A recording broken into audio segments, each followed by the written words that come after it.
Libération, Madame Létard s'est opposée 58 fois. C'est quand même extrêmement léger. Le moins qu'on puisse dire, c'est qu'il s'agit là d'une véritable opposition de pacotille. Madame Létard, elle fait campagne en allant à l'école des mines. C'est sûr que c'est une campagne d'élite, c'est la caste qui fait campagne auprès de la caste. Et ils se parlent entre eux. Voilà, et on se congratule en mangeant des petits fours et en buvant du champagne. Bon, tout ça est très bien, si possible d'ailleurs aux frais du contribuable, parce que sinon c'est moins drôle. Aujourd'hui, les Français sont pris en étau entre l'État UMP, 21 taxes créées depuis l'arrivée au pouvoir de Nicolas Sarkozy. Alors hier, quand j'entendais le président de la République dire oui, vous vous rendez compte, on est dans le pays où il y a le plus d'impôts. Ben, grâce à lui, on a 21 de plus, donc on est assez content.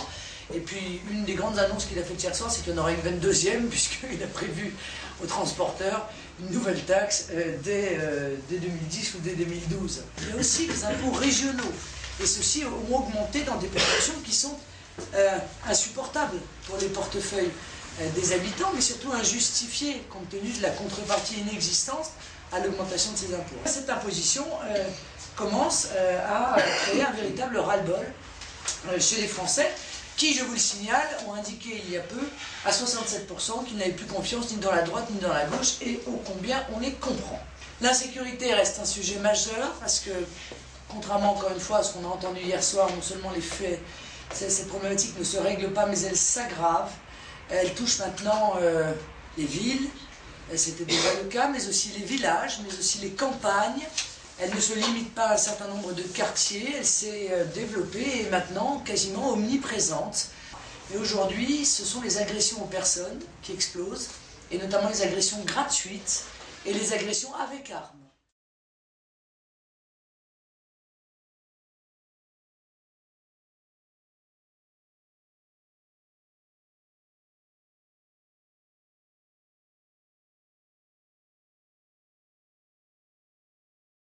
Quand je t'ai dit tout la paix, c'est tout. Ah, je te montre. Arrête de profiter, wesh. Non, mais c'est pas bien. Je dis, mais genre à chaque fois, il me voit pas. Arrête de mentir, hein, pas bien. Je vais te démonter, moi. Sur un mec, je vais te démonter, moi. Je rigole même pas avec toi. Si, vas-y, courant. Non, ne me parle pas. Sur un mec, je vais te démonter, moi. Écoute bien. Je vois même plus. Hey, je te trouve encore avec la rapage sur le restaurant. Palais à Dieu. Lieu parisienne. Un élève tabasse une professeure pendant qu'un autre filme la scène. Des images qui choquent la France.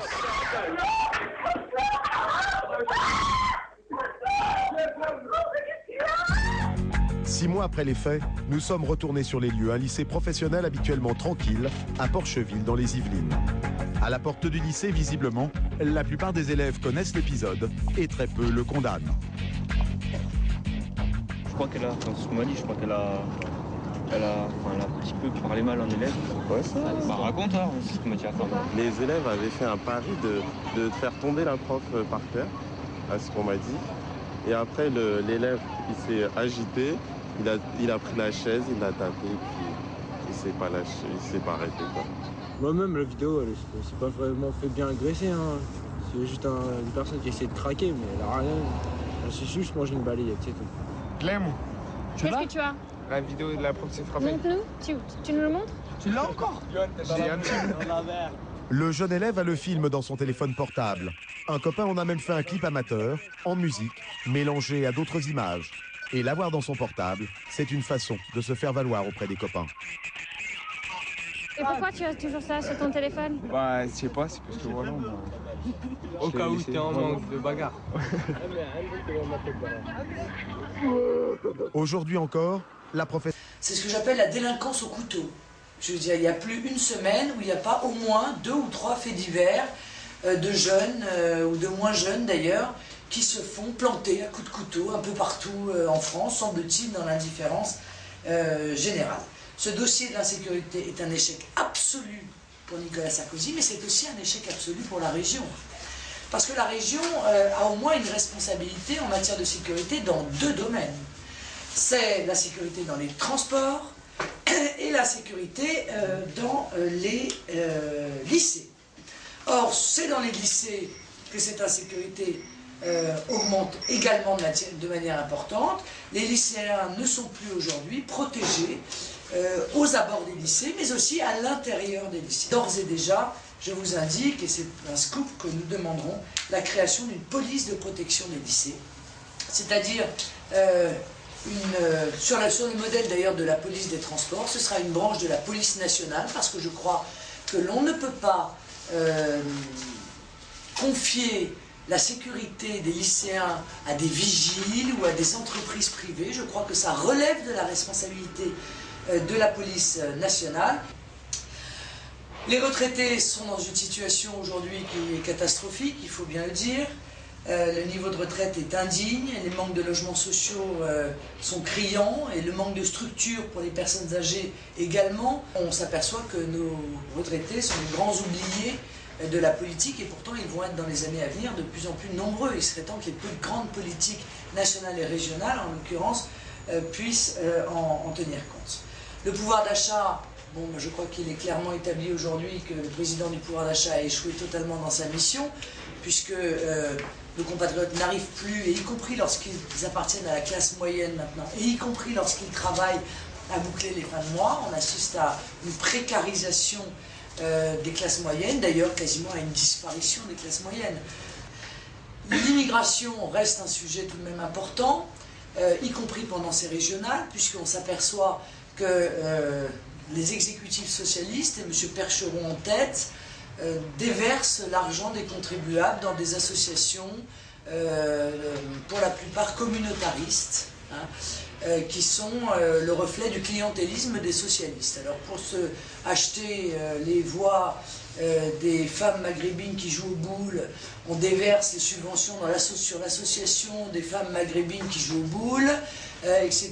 Et il y a comme ça toute une série d'associations communautaristes qui vont, je le pense, totalement à l'encontre du principe de l'unité républicaine.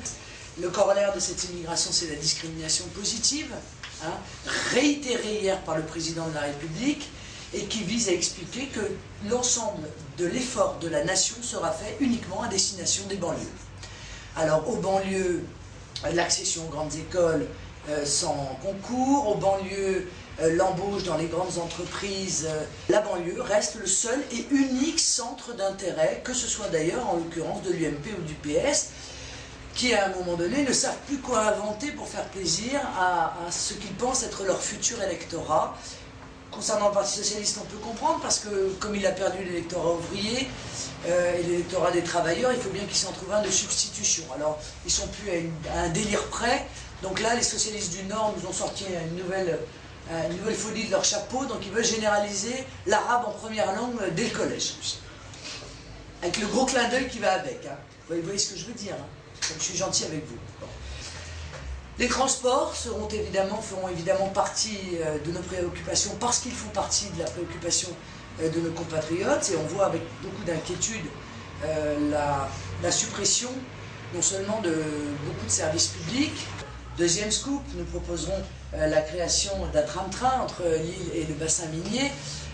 Voilà quelques pistes, vous voyez, pour permettre de désenclaver et surtout permettre à ceux qui n'ont pas les moyens de vivre dans ces mégapoles de pouvoir accéder tout de même à leur travail. C'est un projet qui est susceptible de désenclaver l'île, de régler une partie des embouteillages épouvantables qui, encore une fois, pourrissent la vie des gens qui sont amenés à fréquenter ces liaisons routières. Et j'avoue que je souffre assez pour les automobilistes qui sont devenus non seulement les vaches à lait de la République, mais qui de surcroît, je veux dire, sont considérés à tout bout de champ comme des délinquants, à qui on réduit les espaces de circulation. Je crois qu'il faut qu'il y ait un équilibre. Les pouvoirs publics sont en train de sacrifier notre système de santé.